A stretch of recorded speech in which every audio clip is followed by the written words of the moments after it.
नमस्कार साथियों, राधे राधे, भारत माता की जय, जय हिंद। आपका हार्दिक स्वागत है सिविल पांडा के ऑनलाइन प्लेटफॉर्म पर। साथियों, जैसा कि हम लोगों का कंटिन्यूटी में चल रहा है सोशोलॉजी जो चल रहा है हमारा, सोशोलॉजी में एक और हमारा चैप्टर जुड़ जाता है आश्रम सिस्टम। सोशोलॉजी में जो आपका सिलेबस है उसमें आश्रम भी जुड़ जाता है कि भाई आश्रम व्यवस्था क्या होती है, आश्रम व्यवस्था क्या होती है उसके बारे में थोड़ा सा हम लोग जान लेते हैं। आश्रम आश्रम सिस्टम, देखिए भाई, देखिएगा, आश्रम का बेसिकली मतलब होता है कि मतलब जो आश्रम व्यवस्था है बेसिकली इसका मीन होता है कि भाई टू अचीव आवर गोल्स और टू अचीव आवर ड्यूटीज, यानी ड्यूटीज को अचीव करने का इसका काम होता है या ऑब्जेक्टिव्स को अचीव करने का काम होता है। यानी मेनली जो मीनिंग होता है, जो मीनिंग है आपका, जो हिंदी में मेनली हिंदी में कहा जाता है कि हिंदी के श्रम धातु से बना हुआ है, श्रम धातु से बना हुआ है, जिसका मतलब होता है अपने उद्देश्यों की पूर्ति करना। To achieve achieve our objectives, to achieve our objectives, यानी मतलब है कि भाई अपने ऑब्जेक्टिव्स को अचीव करना। याद रखिएगा मेरे भाई, याद रखिएगा मेरे भाई, जो आश्रम सिस्टम है, आश्रम सिस्टम में जो एक पर्सनालिटी होती है, कोई भी ह्यूमन बीइंग है, ह्यूमन बीइंग्स की ड्यूटीज के बारे में बताया गया है कि भाई ह्यूमंस की कौन कौन सी ड्यूटीज होती है, कौन से टाइम में उसकी कौन सी ड्यूटी रहेगी। भाई ये जितनी भी ड्यूटीज हैं इनको 4 पार्ट में डिवाइड किया हुआ है। जितनी भी ड्यूटीज हैं इनको कितने पार्ट में डिवाइड कर दिया, तो 4 पार्ट में इनको डिवाइड कर दिया है। ये 4 पार्ट में इनको डिवाइड कर दिया है। तो हम इनके डिवीजन की बात करें तो भाई जबाली जो उपनिषद है, जबाली जबाली उपनिषद, उपनिषद कौन सा भाई, जबाली उपनिषद। जबाली उपनिषद में सबसे पहली बार बताया था कि हमारे कितने होते हैं, 3 आश्रम होते हैं। कितने आश्रम की बात कही थी इसमें, 3 आश्रम की बात कही थी। बहुत सारे हमारे जो फिलोसोफर्स रहे हैं या थिंकर्स रहे हैं उन्होंने बात कही है, किसी किसी ने आश्रम व्यवस्था को और बड़ा चढ़ाकर लगभग 12-13 आश्रम बताए हैं। लेकिन सही मायने में अगर देखा जाए तो इसमें जो आश्रम सिस्टम है जबाली उपनिषद है, जबाली उपनिषद में मेनली आश्रम को 3 पार्ट में डिवाइड किया था, केवल सन्यासी आश्रम इसमें नहीं था। तो याद रखना है आश्रम व्यवस्था जबाली उपनिषद में कितने आश्रम बताए हैं, 3 आश्रम बताए हैं। पहला ब्रह्मचर्य आश्रम, ब्रह्मचर्य आश्रम। दूसरा मेरे भाई कौन सा हो जाता है, पहला ब्रह्मचर्य, दूसरा वानप्रस्थ, सॉरी गृहस्थ आश्रम, गृहस्थ आश्रम, आश्रम। और थर्ड कौन सा होता है, थर्ड होता है आपका वानप्रस्थ, वानप्रस्थ आश्रम, आश्रम कौन सा है, थर्ड वानप्रस्थ आश्रम। तो एक चीज ध्यान रखिएगा, जब कभी भी हम ब्रह्मचर्य आश्रम, गृहस्थ आश्रम और वानप्रस्थ आश्रम की बात करें तो कहीं ना कहीं ये इनकम्प्लीट लगते हैं, ये कहीं ना कहीं इनकम्प्लीट लगते हैं। लेकिन बाद में जाकर के इसमें हमने एक और उपनिषद जोड़ दिया जिसका नाम था सन्यासी आश्रम, जिसमें बाद में हमने क्या जोड़ दिया मेरे भाई, तो इसमें जोड़ दिया हमने सन्यासी आश्रम। जो सन्यासी आश्रम है, सन्यासी आश्रम का मतलब होता है जब हम लोग इसमें क्या करते हैं कि भाई एक जो पर्सनालिटी होती है वो जंगलों में से आने के बाद, यानी अपनी जितनी भी इंद्रियां हैं उनको कंट्रोल करने के बाद में, यानी अपनी सेंसेस को कंट्रोल करने के बाद में लोगों के वेलफेयर के लिए चीजें बताने लगते हैं, उनके लिए काम करने लगते हैं। इसी के माध्यम से हमें मोक्ष प्राप्त होता है। यानी एक चीज याद रखिएगा, जो आश्रम सिस्टम है, आश्रम सिस्टम के द्वारा हमें अर्थ, धर्म अर्थ काम मोक्ष, इनकी सबकी हमें क्या होती है, प्राप्ति होती है। ये चीज हमें ध्यान रखना है कि भाई जबाली उपनिषद में कितने आश्रम बताए हैं, 3 आश्रम बताए हैं। लेकिन बेसिकली हमने इसको कितना, 3 तो यहां से ले लिए, लेकिन ये कितने रख लिए हमने, 4 रख लिए। सन्यासी आश्रम को भी बाद में हमने हमारे द्वारा जोड़ दिया जाता है, ये चीज ध्यान रखें। इसके बाद में अगली चीज आती है कि भाई आश्रम जो है, आश्रम सिस्टम जो है, आश्रम सिस्टम, देख भाई आश्रम सिस्टम में क्या करना रहता है भाई? देखो भाई, आश्रम सिस्टम में क्या, ये सबसे पहले जो ह्यूमन है, ह्यूमन की ड्यूटीज होती हैं, कुछ ड्यूटीज होती हैं, कुछ रिस्पॉन्सिबिलिटीज होती हैं। ड्यूटीज हैं, रिस्पॉन्सिबिलिटीज हैं, इन ड्यूटीज को, रिस्पॉन्सिबिलिटी को भी बताया जाता है। यानी एक जो सोसाइटी है, सोसाइटी में एक पर्सनालिटी की कौन कौन सी ड्यूटीज हैं, कौन कौन सी उसकी रिस्पॉन्सिबिलिटीज हैं, उसका जो पता चलता है वो इसी से पता चलता है। ये चीज ध्यान रखिएगा भाई। जो आश्रम सिस्टम है, वो जो ह्यूमन है, ह्यूमन आश्रम सिस्टम में ही अपनी जो लाइफ है, लाइफ को सिस्टमेटिक बनाता है। ये माना गया है जाबाली उपनिषद में, जाबाली उपनिषद में ये माना गया कि एक पर्सनालिटी, एक ह्यूमन की लाइफ कितनी है भाई? उसकी लाइफ है 600 ईयर्स। कितने ईयर्स है? 100 साल की उसकी लाइफ होती है। इस लाइफ को इन्होंने 25 ईयर्स के बीच में बांट दिया। यानी 25 साल की एज में ब्रह्मचर्य आश्रम होगा, फिर 25 जो अगले 25 आएंगे उसमें आपका गृहस्थ आश्रम होगा, उसका अगले 25 आएंगे यानी 25 आएंगे उसमें वानप्रस्थ होगा, और उसके लास्ट वाले जो 25 ईयर्स रहेंगे उसमें आपका सन्यासी आश्रम रहेगा। सन्यासी आश्रम के बाद में माना जाता है कि सन्यासी आश्रम के बाद में एक व्यक्ति होता है वो मोक्ष को प्राप्त कर जाता है, उसका एनलाइटमेंट हो जाता है। एक हिसाब से देखें तो यानी उसकी सोल गॉड से जाकर के मिल जाती है, यानी उसकी आत्मा परमात्मा में लीन हो जाती है। ये इसमें चीज आ जाती है। अब भाई आश्रम सिस्टम की हम बात करें तो आश्रम सिस्टम कहाँ से स्टार्ट हो जाता है? तो इसकी है कि उपनयन संस्कार जो होता है, उपनयन उपनयन रिचुअल, उपनयन रिचुअल से ये वाला, ये क्या है? आश्रम सिस्टम स्टार्ट हो जाता है, आश्रम सिस्टम स्टार्ट हो जाता है। और जब तक एक और ब्रह्मचर्य ये उपनयन जो है, यानी ये किसी भी पर्सनालिटी है, कोई भी ह्यूमन बीइंग है, जब वो 16 साल का हो जाता है तो 16 साल से लेकर के 25 साल की अवस्था तक, ईयर टू 25 ईयर्स के बीच में वो कौन सी अवस्था में रहता है? तो ब्रह्मचर्य आश्रम की अवस्था में होता है। कौन सी अवस्था में होता है? तो ब्रह्मचर्य आश्रम की अवस्था में वो हो जाता है मेरे भाई, ब्रह्मचर्य की अवस्था में होता है। ये चीज भी हमें ध्यान में रखना है। ये कौन सी ब्रह्मचर्य अवस्था हो जाती है? और ये खत्म कब होती है भाई? ये खत्म कब होती है? समावर्तन संस्कार पे। ब्रह्मचर्य अवस्था खत्म कब होती है? तो वो समावर्तन संस्कार जिसको हम रिचुअल भी कहते हैं, वहां पे ये जाकर के खत्म हो जाती है, वहां पे जाकर के ये खत्म हो जाती है। ये चीज हमें ध्यान में रखना है। आइए मेरे भाई लोग साथ में हम लोग पढ़ लें।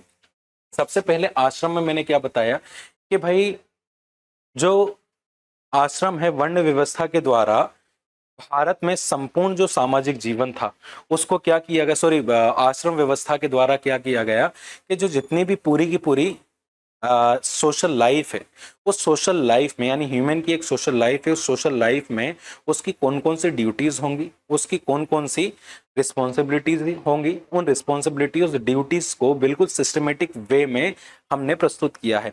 मेनली इसका मतलब क्या होता है? मेनली इसका मतलब होता है टू अचीव आवर गोल्स, यानी हमारे गोल्स को अचीव करना ही आश्रम का मतलब है मेरे भाई। चलिए अगली चीज देख लें। सबसे पहला कौन सा आ जाता है? ब्रह्मचर्य आश्रम। कौन सा आ जाता है? ब्रह्मचर्य आश्रम। पहला आ जाता है ब्रह्मचर्य आश्रम। तो ब्रह्मचर्य आश्रम से क्या तात्पर्य है ये सुनिएगा थोड़ा सा। ब्रह्मचर्य शब्द दो शब्दों से मिलकर के बना होता है। ब्रह्मचर्य जो शब्द है, यानी दी वर्ड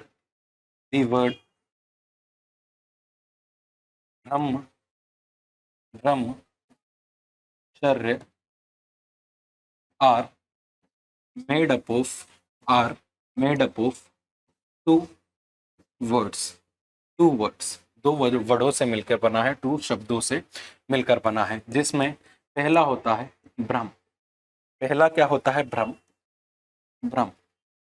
ये छोड़िए, ब्रह्म। ब्रह्म का मतलब होता है ग्रेट, ब्रह्म का मतलब क्या होता है, ग्रेट। और वहीं पे चर्य, दूसरा क्या हो जाता है, चर्य, चारी नहीं है, चर्य है। चर्य का मतलब हो जाता है पाथ, पाथ यानी इसको हम चर्य का मतलब आचरण भी कहते हैं, यानी पाथ हो जाता है to walk in great path, great path.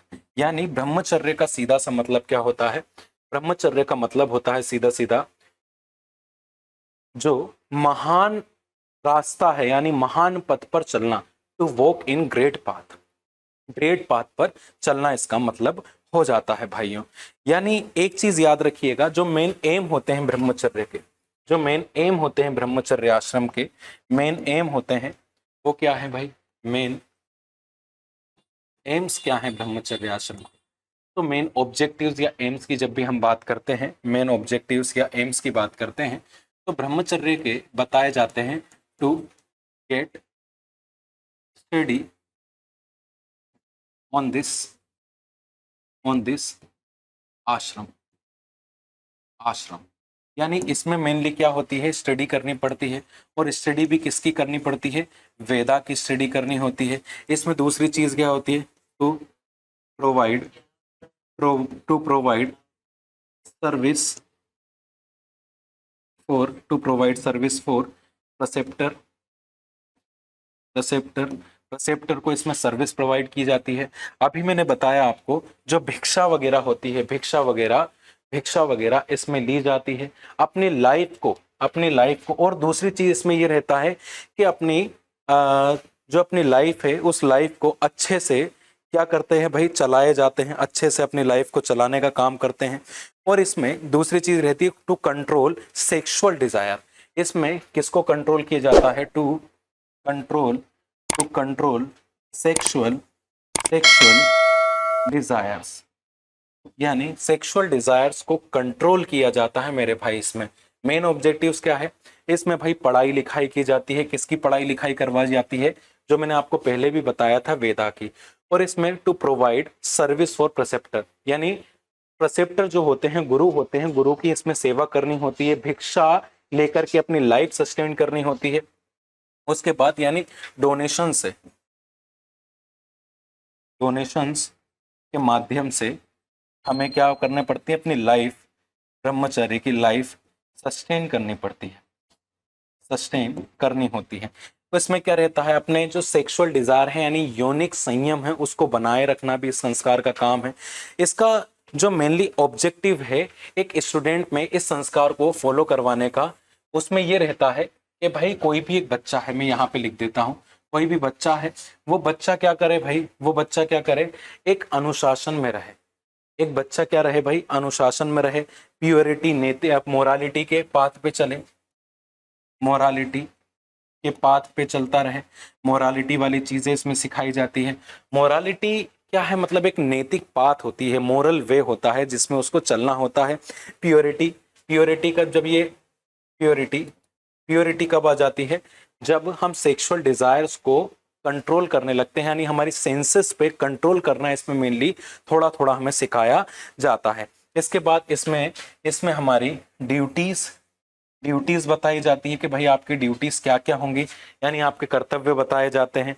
इसके बाद में आपको यहाँ पे सर्विस, सर्विस प्रोवाइड करना सिखाया जाता है, सर्विस प्रोवाइड करना सिखाया जाता है। और सबसे बड़ी चीज है कि हर एक पर्सनालिटी को, हर एक पर्सनालिटी को अनुशासन में रहना इसमें सिखाया जाता है कि भाई किस तरह से हम हमारी लाइफ को एक अनुशासित करें। ये सारी की सारी चीज हम किस में पढ़ते हैं, हम पढ़ते हैं भाई, हम पढ़ते हैं भाई ब्रह्मचर्य आश्रम में। याद रखिएगा एक चीज और मैं बता दूं, जो ब्रह्मचर्य आश्रम है, जो ब्रह्मचर्य आश्रम है उसकी स्टार्टिंग, ब्रह्मचर्य आश्रम की स्टार्टिंग कहाँ से होती है, उपनी सॉरी उपनयन से, उपनयन रिचुअल से इसकी क्या हो जाती है भाई, इसकी स्टार्टिंग हो जाती है। और इसकी एंडिंग कब होती है, एंडिंग कब होती है, जब समावर्तन संस्कार करवाया जाता है। कौन सा भाई, समावर्तन, समावर्तन रिचुअल इसमें परफॉर्म किया जाता है। इस समावर्तन रिचुअल में आपने देखा होगा कि जो भैया एक 25 साल का नौजवान लड़का हो जाता है, एडल्ट लाइफ से ऊपर आ गया, वो एक यूथ बन चुका है। वो यूथ जब वो लड़का हो जाता है तो वो दूसरे दूसरे क्या दूसरे जो आपका आश्रम है उसमें प्रवेश करने के लिए वो काम करता है। सेकंड कौन सा होता है आपका, तो वो गृहस्थ आश्रम में जाने के लिए। गृहस्थ मतलब हाउस होल्ड लाइफ को जीने के लिए, यानी अपनी लाइफ सस्टेन करने के लिए उसमें जाता है। अब एक और चीज मैं बताऊं आपको, जो ब्रह्मचर्य आश्रम है या ब्रह्मचर्य कंडीशन है, ब्रह्मचर्य कंडीशन दो प्रकार की होती है। There are two types of brahmacharya. There are two types of brahmacharya. There are two types of brahmacharya. First, उपकर्वण। फर्स्ट उपकर्वण। फर्स्ट कौन सा हो गया, फर्स्ट हो जाता है उपकर्वण, दूसरा हो जाता है नैष्ठिक। नैष्ठिक पहला हो जाता है उपकर्वण। उपकर्वण में भाई हिंदी में लिख दे रहा हूं यहाँ पे, उपकर्वण क्या हो जाता है, उपकर्वण। और दूसरा हो जाता है नैष्ठिक। दूसरा कौन सा हो जाता है मेरे भाई, तो दूसरा हो जाता है नैष्ठिक। पहला है उपकर्वण, उपकर्वण, दूसरा है नैष्ठिक। अब भाई उपकर्वण और नैष्ठिक क्या होती है, देखिए जो होता है क्या, पहला उपकर्वण, तो उपकर्वण में क्या होता है कि ऐसी एक पर्सनालिटी होती है, यानी जो लोग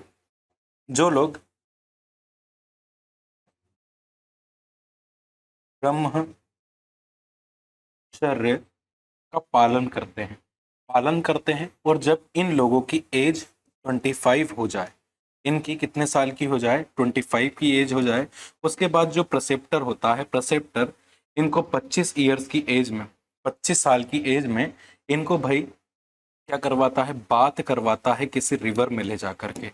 और रिवर में इनको बात करवा करके इनसे पूछा जाता है कि भाई तुम अब गृहस्थ आश्रम में प्रवेश करने वाले हो, जितनी भी मैंने तुम्हें अनुशासन सिखाए हैं, जितनी भी प्योरिटी के बारे में बताई है, जितनी भी मोरलिटी की बात बताई है, वो अपनी लाइफ को मतलब अपनी लाइफ में इंप्लीमेंट करने की कोशिश करिएगा। ये चीजें इसमें बता दी जाती हैं। तो जब बात करते हैं, यानी जब नहाते हैं, उसके बाद में ब्रह्मचर्य आश्रम से मुक्त हो सकते हैं। लेकिन उपकर्वण वे होते हैं जो ब्रह्मचर्य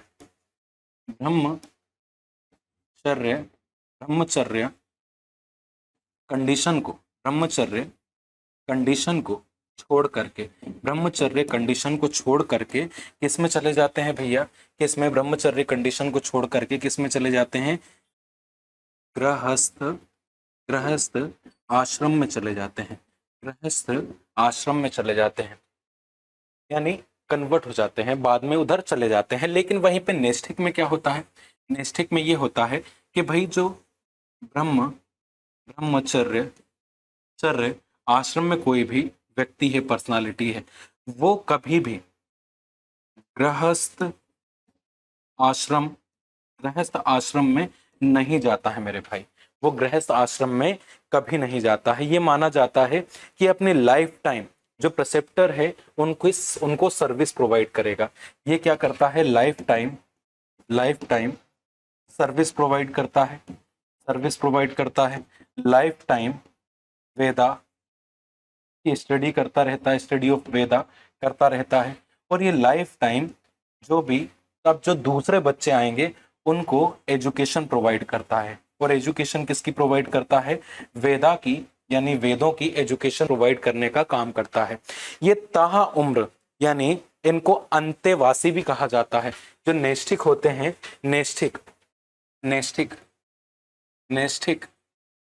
नैष्ठिक लोगों को, यानी नैष्ठिक ब्रह्मचारी जो होते हैं उन्हें अंत्येष्टि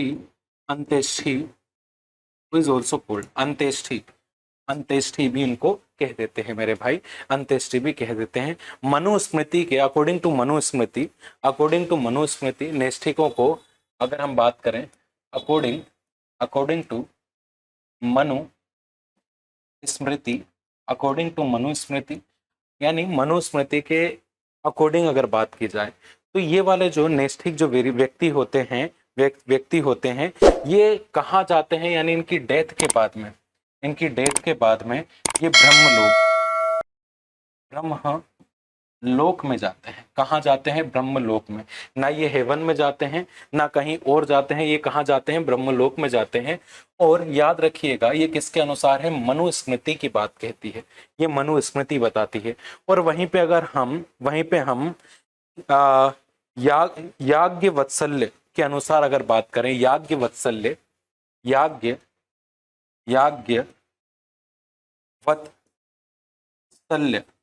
याज्ञवत्सल्य अकॉर्डिंग टू याज्ञवत्सल्य ये कहते हैं कि ये जो लोग होते हैं, जो नैष्ठिक लोग होते हैं, इनका पुनर्जन्म नहीं होता है, इनका रीबर्थ नहीं होता है, नहीं होता। लेकिन जो गृहस्थ आश्रम में प्रवेश कर जाते हैं उनका रीबर्थ हो जाता है। तो ये हमारा आश्रम व्यवस्था में पहला ब्रह्मचर्य आश्रम रहा है, आश्रम व्यवस्था में पहला हमारा ब्रह्मचर्य आश्रम रहा है। दूसरे पॉइंट की अगर बात करें तो दूसरा आता है गृहस्थ आश्रम।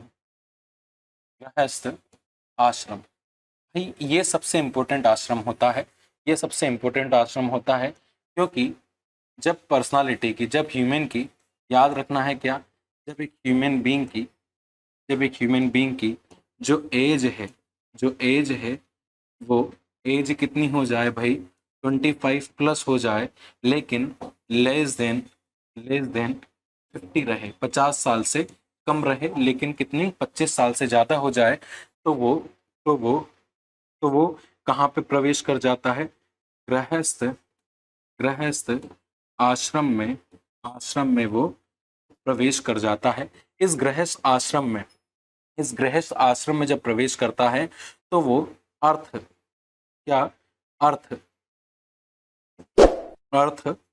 रिलेटेड एक्टिविटीज करने लगता है। कौन सी? अर्थ रिलेटेड एक्टिविटीज वो करने लगता है मेरे भाई, अर्थ रिलेटेड एक्टिविटीज करने लगता है। यहाँ पे अर्थ रिलेटेड एक्टिविटीज क्या हो जाती हैं? तो याद रखिए ना कि यहाँ पे वो धन का संग्रह करने लगता है। यहाँ पे वो क्या करता है भाई? कैप्चरिंग द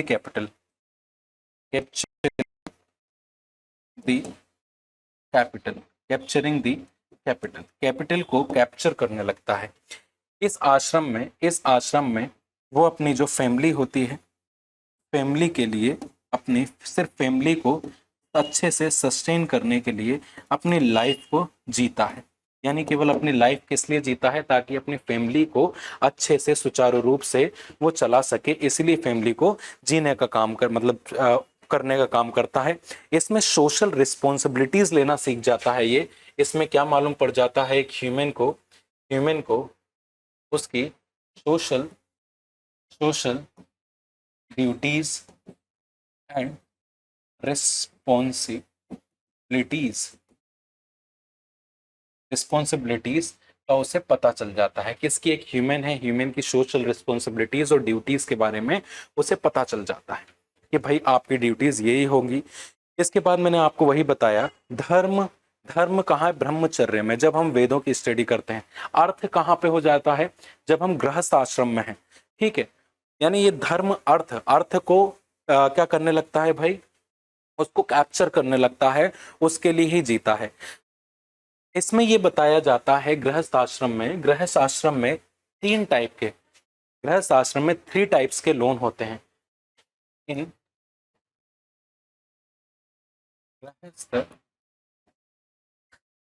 आश्रम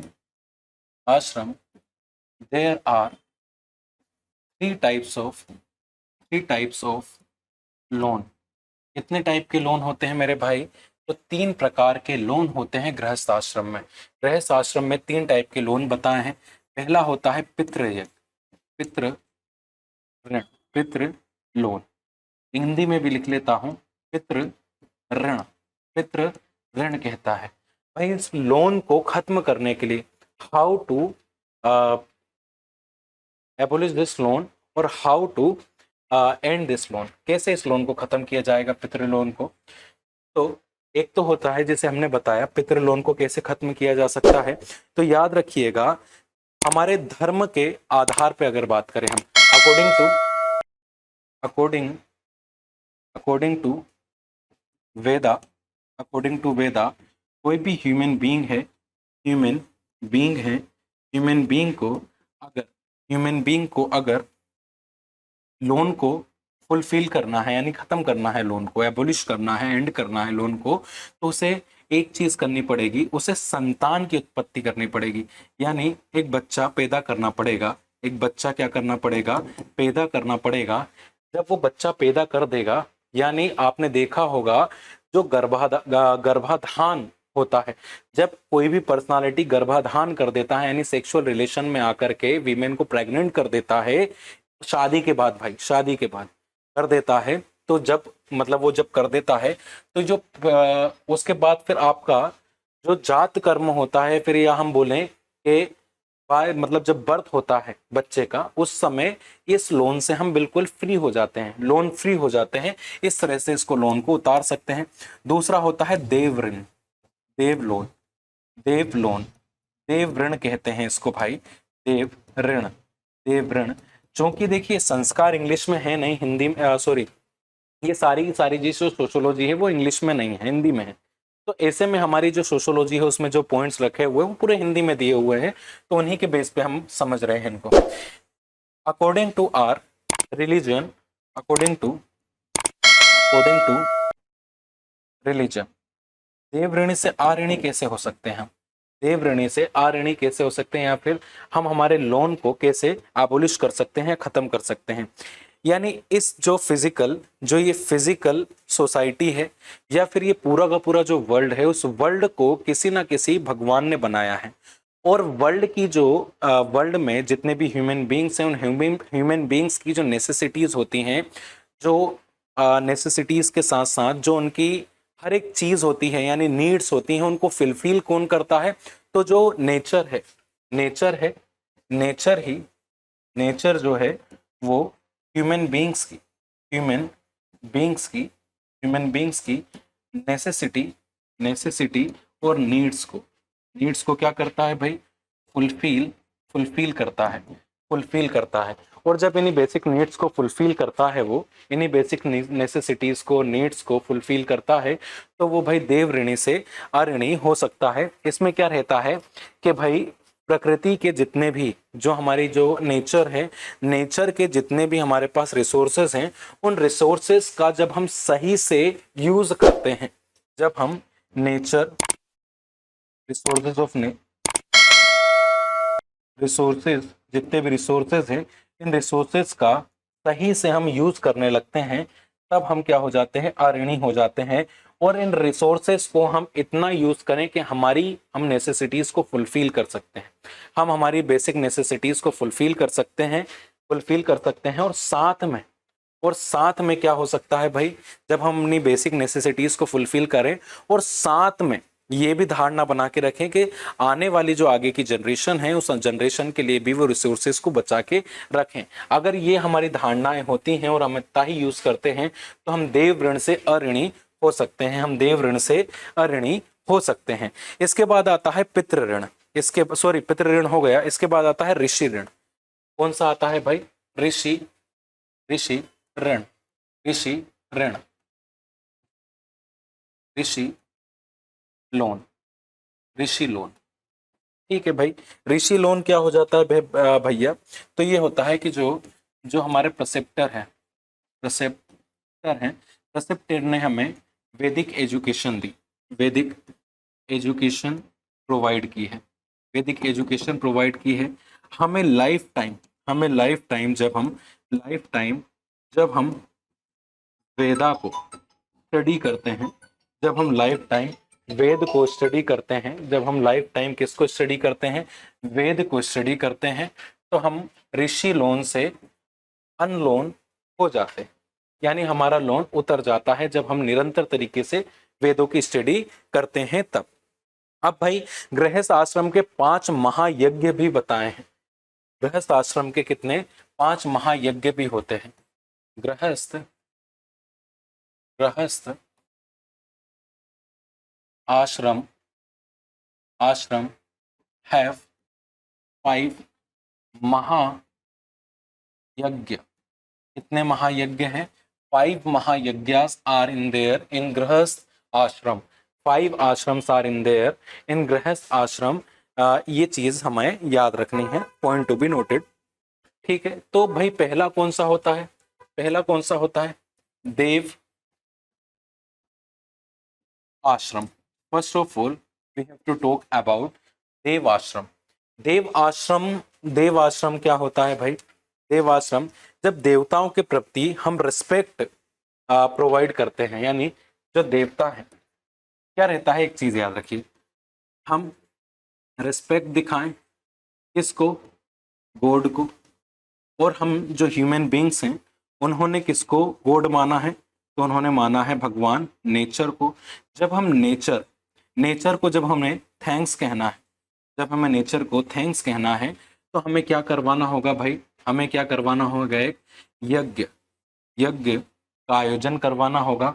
यज्ञ और सॉरी, एक जो गॉड है, गॉड और एक ह्यूमन है, उसके बीच में जो अग्नि होती है, जो आग होती है, जो फायर है, फायर ही एक लौता एक ऐसा रिसोर्स है जो एक मीडिएटर का रोल प्ले करता है। इसमें यज्ञ में यज्ञ करवाया जाता है। उस यज्ञ के माध्यम से हम क्या करते हैं? किसकी उपासना करते हैं? किसकी वर्शिप करते हैं? तो नेचर मदर की, नेचर मदर की हम वर्शिप इसमें करने लगते हैं। जब हम ये करते हैं कि भाई भगवान का शुक्रिया करते हैं, हम उसको रिस्पेक्ट देते हैं, तो हम क्या हो जाते हैं भाई? ये वाला जो महायज्ञ है वो हमारा फुलफिल हो जाता है, खत्म हो जाता है। दूसरा होता है ऋषि यज्ञ, दूसरी होता है ऋषि महायज्ञ। ऋषि ऋषि महायज्ञ, ऋषि महायज्ञ। तो भाई ऋषि महायज्ञ क्या होता है, इसे भी थोड़ा सा ध्यान से समझेंगे हम लोग। ऋषि महायज्ञ का मतलब होता है भाई, ऋषि महायज्ञ का, कि भाई जब हम यज्ञ करके, यानी जब हम यज्ञ करें, और यज्ञ में हम क्या करें? Study of Veda, study of Veda, Veda की जब हम स्टडी करते हैं तो हम क्या हो जाता है? ऋषि महायज्ञ हम कर लेते हैं, ऋषि महायज्ञ कर लेते हैं। फिर आता है पितृयज्ञ। पितृयज्ञ आता है जो पूर्वजों की जो आत्म क्या बोल सकते हैं, जो पूर्वज होते हैं उनकी जो सोल है उसे गॉड से मिलवाने के लिए हम पिंडदान करते हैं, श्राद्ध करते हैं। तो ये भी एक क्या होते हैं? महायज्ञ कहलाते हैं। यानी कौन सा आ गया? कौन सा आ गया? पितृ पितृ यज्ञ, पितृ महायज्ञ, पितृ महायज्ञ, पितृ महायज्ञ। पितृ महायज्ञ में केवल एक ही कहानी होती है भैया, एक ही कहानी होती है कि जो पितृ होते हैं, जो क्या होते हैं भाई? पितृ होते हैं। वो पितृ कैसे हैं? हमारे पितृ जो होते हैं, उन पितरों का क्या करना है भाई? कि भाई जितने भी हमारे पूर्वज होते हैं, जो हमारे एंसेस्टर्स है, एंसेस्टर्स हैं, एंसेस्टर्स यानी पूर्वज जो है हमारे, उन पूर्वजों को जो आत्मा है, सोल है, उसको फ्री करने के लिए, यानी इस सोसाइटी से जाने के लिए हम लोग पिंडदान एंड श्राद्ध, श्रद्धा नहीं है, श्राद्ध है, श्राद्ध करवाते हैं। और श्राद्ध करवाते समय हमें क्या करवाना पड़ता है? एक यज्ञ करवाना पड़ता है। उस यज्ञ में हमें किसको रिस्पेक्ट देनी होती है? किसको रिस्पेक्ट देनी होती है? तो पितरों को रिस्पेक्ट देनी होती है, जिसमें हम पिंडदान और श्राद्ध करते हैं। तो ऐसे में हम किससे फ्री हो जाते हैं? फ्री नहीं होते हैं, हमारा पितृ महायज्ञ पूरा हो जाता है। इसके बाद होता है मनुष्य यज्ञ, अतिथि यज्ञ, मनुष्य यज्ञ, ह्यूमन महायज्ञ। एक कहावत सुनी होगी आपने, इसको अतिथि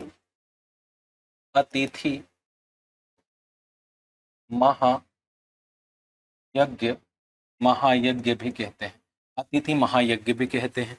मेरे भाई एक चीज ध्यान रखना, अतिथि महायज्ञ में हमें कुछ नहीं करना रहता है कि घर आए मेहमान के प्रति हमें सम्मान की फीलिंग लानी पड़ती है, यानी रिस्पेक्टफुल फीलिंग हमें लानी पड़ती है जो घर पे आए मेहमान के प्रति।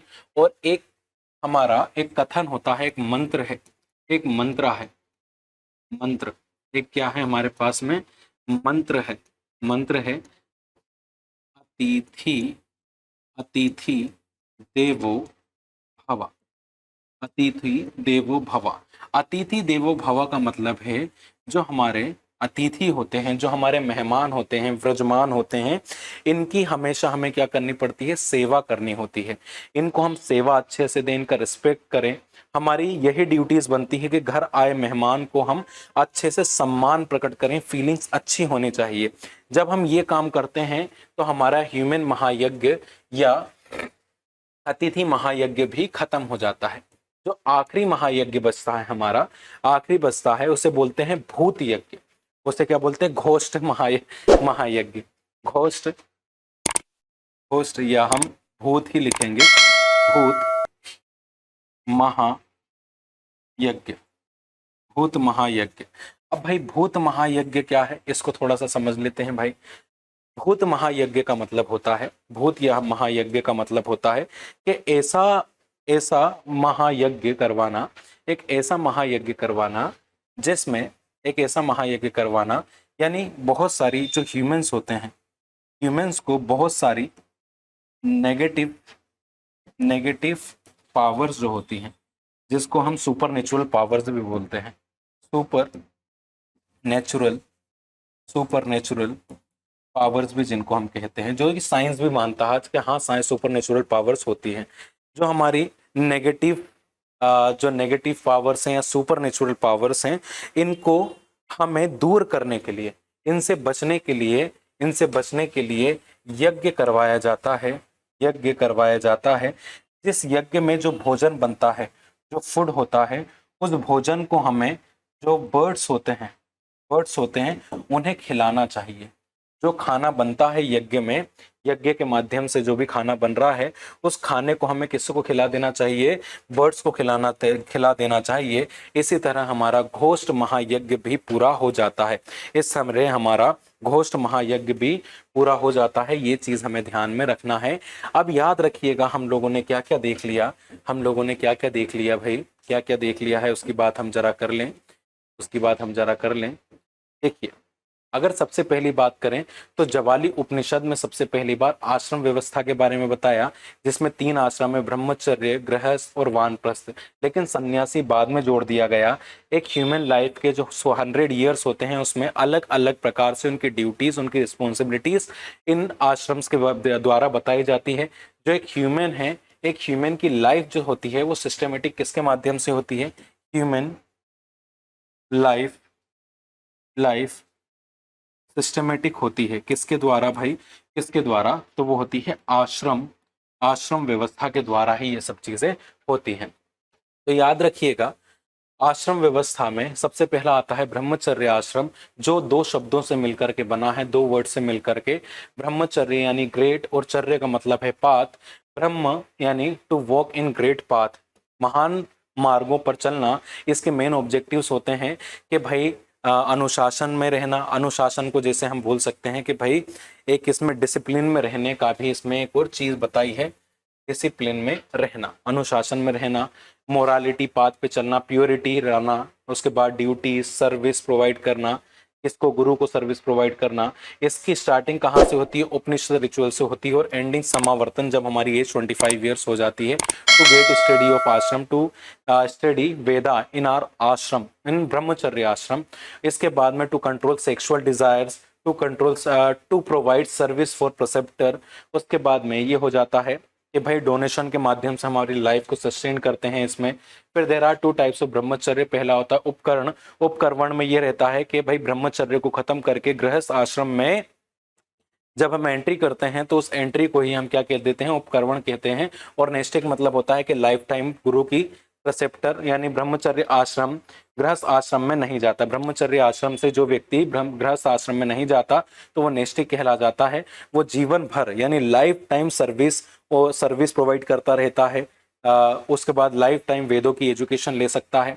फिर अगली चीज आती है कि भाई एजुकेशन प्रोवाइड करने का भी काम करता है वेदा की। जो नैष्ठिक होते हैं वो नैष्ठिक अकॉर्डिंग टू मनुस्मृति, मनुस्मृति के हिसाब से इनकी जो डेथ होती है वो डेथ के बाद में ब्रह्मलोक में पहुंच जाते हैं। और वहीं पे नैष्ठिक में होता है, नैष्ठिक में जो अंत्येष्टि है, अंत्येष्टि अकॉर्डिंग टू अंत्येष्टि ये क्या हो जाते हैं भाई, यज्ञ वत्स मतलब यज्ञ वत्सलय के अनुसार, यज्ञ वत्सलय के अनुसार इनका रीबर्थ नहीं होता है, इसीलिए नैष्ठिक को अंत्येष्टि भी कहा जाता है, अंत्येष्टि भी कहा जाता है। इसको ये चीज ध्यान रखिएगा। इसके बाद आता है गृहस्थ आश्रम, जिसमें ह्यूमन बींग्स 25 साल से ऊपर का हो जाता है, गृहस्थ आश्रम में पहुंच जाता है। फिर अर्थ रिलेटेड एक्टिविटीज करने लगता है। कौन सी? अर्थ रिलेटेड एक्टिविटीज करने लगता है। फिर कैप्चरिंग कैपिटल, फैमिली को सस्टेन करने लगता है, अपनी लाइफ को सस्टेन करने लगता है। इसमें इसको सोशल ड्यूटीज और रिस्पॉन्सिबिलिटीज और फैमिली को कैसे सर्वाइव करवाना है उसके बारे में इसको पता चलता है। इसमें 3 लोन बताए हैं, पितृ लोन होता है, देव लोन होता है। जब हम नेचर मदर की हम उपासना करते हैं, यानी जब हम क्या करते हैं भाई, हम सस्टेनेबल डेवलपमेंट का जो वो चीजें होती हैं, उन सस्टेनेबल डेवलपमेंट की चीजों को हम करने लगते हैं, तो हम क्या कहलाते हैं भाई, हमारी नेसेसिटीज को फुलफिल कर रहे हैं। दूसरी चीज आती है ऋषि ऋण। तो ऋषि ऋण में भी आपको मैं बता चुका हूं क्या है। फिर आता है गृहस्थ आश्रम में देव ऋण होता है, देव ऋण के बाद में हमारा ऋषि ऋण होता है, ऋषि महायज्ञ होता है, पितृ महायज्ञ होता है। इसके बाद में ह्यूमन महायज्ञ होता है, घोष्ट यानी भूत महायज्ञ होता है। साथियों, आज की क्लास में इतना ही। बाकी जो आने वाली क्लासेस हैं उनमें हम आगे की चीज देखेंगे। अब आपकी लगातार क्लासेस होने वाली हैं, तो कृपया हमारे चैनल को सब्सक्राइब करें, लाइक करें और जितना हो सके उतना शेयर भी करें। क्योंकि हर एक पर्सनालिटी के पास इंग्लिश मीडियम के नोट्स नहीं होते हैं। और आप जल्दी से सिविल पांडा नाम से हमारे टेलीग्राम चैनल पे भी जुड़ सकते हैं, उसकी लिंक डिस्क्रिप्शन बॉक्स में दी हुई है, तो कृपया उस पर क्लिक करके आप जल्दी से जाएं और हमारे जो नोट्स हैं जो उसमें डल जाते हैं ये सारे के सारे, उसका लुफ्त उठाएं।